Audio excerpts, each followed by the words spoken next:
ঘরে হাঁটার মতো কোনো জায়গা নেই, সব জায়গায় বিড়াল আর বিড়াল। 3 রুমের এই বাসায় প্রায় 100টি বিড়াল আর 10টি কুকুর নিয়ে পরিবারের সাথে বসবাস করেন চাকুরিজীবী রিধিমা জামান রিমি। আমার সর্বপ্রথম একটা বিড়ালই ছিল, ওকে দিয়েই আমার বিড়াল পালা শুরু, আর এখন আমার 100। এই বিড়াল কুকুরদের জন্য তার ছাড়তে হয়েছে বাসা। প্রতি মাসে গুনতে হয় অতিরিক্ত প্রায় 1.5 লাখ টাকা। এমনকি এদের রেখে শখের বসে ঘুরতেও যেতে পারেন না এই তরুণী। তবুও মায়ার বশবর্তী হয়ে কাজ ছাড়া করেন না সন্তানতুল্য এই অবলা প্রাণীগুলোকে। আমি যখন সারা দিন পর পরিশ্রম করার পর বাসায় আসি, তখন এসে যখন আমি ওদের এখানে বসি, তখন আমার আলাদা একটা ভালো লাগা কাজ করে যে এটা আমার শান্তির জায়গা।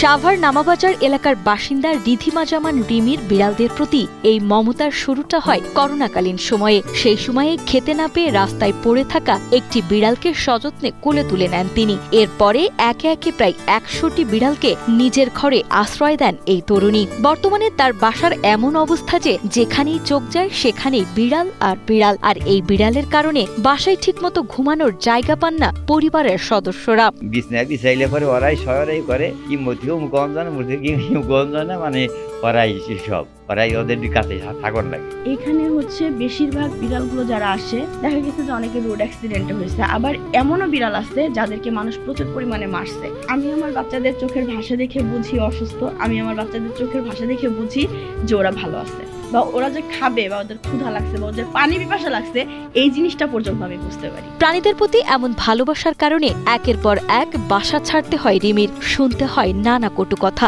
তবে সেসবে কান না দিয়ে বিড়ালদের নির্ভরতার জায়গা হয়ে ওঠেন তিনি। বাসায় এই বিড়াল কুকুরদের পেছনে নিজের উপার্জনের সব টাকা খরচের পাশাপাশি বাবা ও স্বামীর থেকেও টাকা নিয়ে খরচ করতে হয় রিমির। প্রতি মাসে যার পরিমাণ 1.5 লাখ টাকার আশেপাশে থাকে বলে জানান এই পশুপ্রেমী নারী। যেহেতু এখানে ফ্ল্যাট বাসা, বাড়িওয়ালার সাথে অনেক গ্যাঞ্জাম হয়, ওরা পিপটি করে, স্বাভাবিক পিপটিতে গন্ধ হবে, তো বাড়িওয়ালা তখন অনেক খিটখিট খিটখিট করে।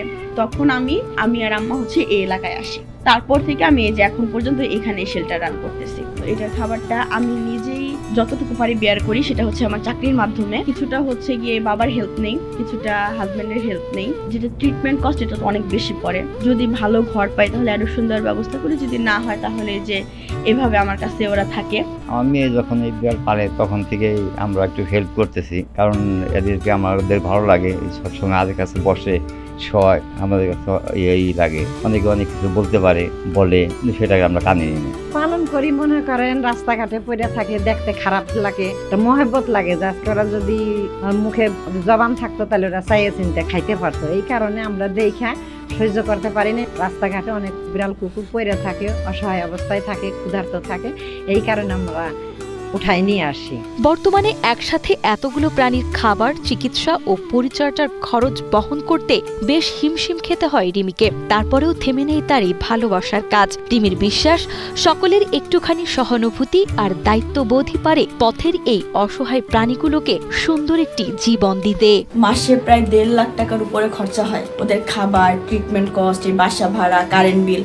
যেমন এই যে হিটারগুলো যে চলতেছে, তাতে আমার মোটামুটি কারেন্ট বিল 15 থেকে 20 হাজার টাকা যাবে। আমি তো অনেক বড় লোক মানুষ না, আমি খুবই সাধারণ একজন মানুষ। আমি আমার জায়গা থেকে চেষ্টা করতেছি, থাকার জায়গা দিতে পারছি, কিন্তু আসলে খাবার খরচা বা ট্রিটমেন্ট কস্ট আমার জন্য এখন প্রেশার হয়ে যাচ্ছে। যেহেতু এখানে অনেকজন, এখানে আমাকে যদি সত্যি সাহায্য করার মতো আমি কাউকে পাই, তাহলে আমার সত্যি অনেক বেশি উপকার হবে।